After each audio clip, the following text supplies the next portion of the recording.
नमस्कार, मैं शिवानी श्रीवास्तव। आज के इस कार्यक्रम में योग गुरु श्री त्रिभुवन जी पार्थ हैं। सर, आपका बहुत बहुत धन्यवाद इस कार्यक्रम में। नमस्कार सर, मैं आपसे ये जानना चाहती हूँ कि आजकल बर्थडे बनाने का बहुत प्रचलन है। लोग केक लाते हैं और फिर मोमबत्तियां जलाते हैं, फिर उसे बुझा देते हैं, फिर केक काटते हैं और फिर बहुत गाने वगैरह चला के इंजॉय करते हैं। ये एक इंजॉय का साधन हो गया है। सर, आपका क्या मानना है, क्या ये सही है बर्थडे मनाने का तरीका? आज बर्थडे मनाने का जो तरीका है, यह जन्मदिन मनाने का जो तरीका है, यह हमारे भारतीय संस्कृति के सिद्धांत से बिल्कुल ही गलत है। आज मनुष्य समझ नहीं रहा है कि जन्म दिवस से एक बहुत ही शुभ दिवस होता है, जिस दिन हमारे बच्चे या हमारा अवतरण होता है।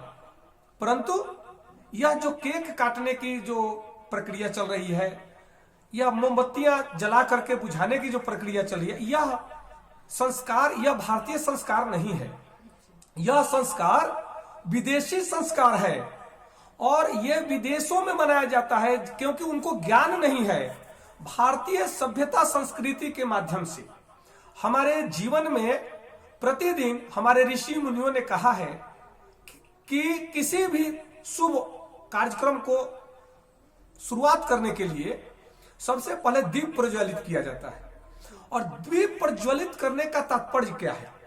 द्वीप प्रज्वलित करने का तात्पर्य है कि जो अग्नि है, अग्नि तत्व हमेशा ही ऊर्ध्वगामी होती है, अर्थात शक्ति का हमेशा ऊर्ध्वगमन होना चाहिए।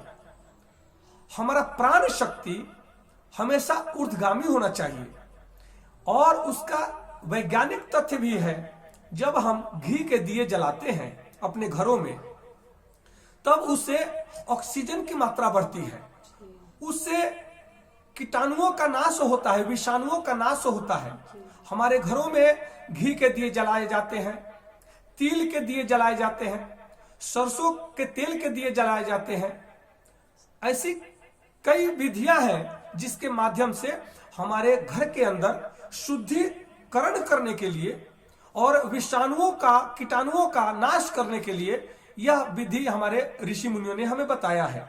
जन्मोत्सव का मतलब होना चाहिए कि माता पिता का कर्तव्य है कि उस दिन अपने बच्चों को उत्साहित करें, परंतु हर दिन उत्साहित करने का परंपरा है, परंतु उस दिन विशेष करके बच्चों को उत्साहित करके बड़े बड़े ख्वाबों के लिए उसे अग्रेसिव करें कि बच्चा को बड़ा बनना है, आगे चल करके देश को संभालना है, विश्व को संभालना है, सृष्टि को संभालना है। उसको अपने क्षेत्र में इतना मेहनत करना होगा कि उस क्षेत्र के लिए वह एक नायक बन करके उभरे और समाज के लिए प्रेरणा स्रोत बने। यह तो एक बहुत ही निगेटिव शक्तियों का प्रदर्शन किया जाता है कि द्वीप को जलाया गया और उसको बुझाया गया। द्वीप बूझ जाना सबसे बड़ा अपशगन माना जाता है भारतीय संस्कृति और सभ्यता के माध्यम से। हमारे घरों में द्वीप बूझ जाना अर्थात कोई अनहोनी हो जाने की बराबर है। इसलिए यह प्रक्रिया कहीं से भी शुद्ध नहीं है। और जो केक काटते हैं हमारे बच्चे और लोग बड़े चाव से खाते हैं और बड़े इंजॉय करते हैं, आपको समझना चाहिए कि वह जो केक बनता है, वह बना करके केक कई केमिकलों से तैयार करके, केमिकल डाले जाते हैं उसमें, और केमिकल के द्वारा तैयार करके उस केक को महीनों महीनों फ्रिज में रखा जाता है।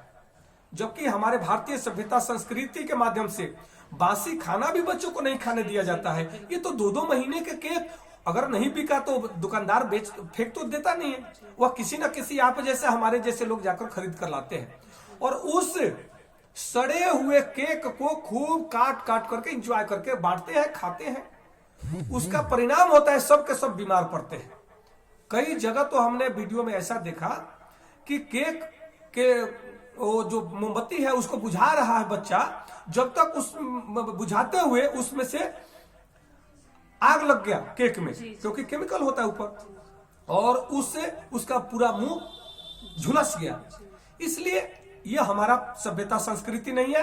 हम द्वीप प्रज्वलित करके बच्चों को बेहतर ख्वाब दिखा करके, प्रोत्साहन दे करके, मोटिवेट करके एक उत्सव मनाते हैं, एक बेहतर कार्यक्रम करते हैं, एक आनंदित आध्यात्मिक कार्यक्रम करते हैं, उसकी आध्यात्मिक उन्नति के लिए कामना करते हैं, अपने बड़ों को नमस्कार करवाते हैं, बड़ों से आशीर्वाद दिलवाते हैं। यह सभ्यता संस्कृति हमारा है।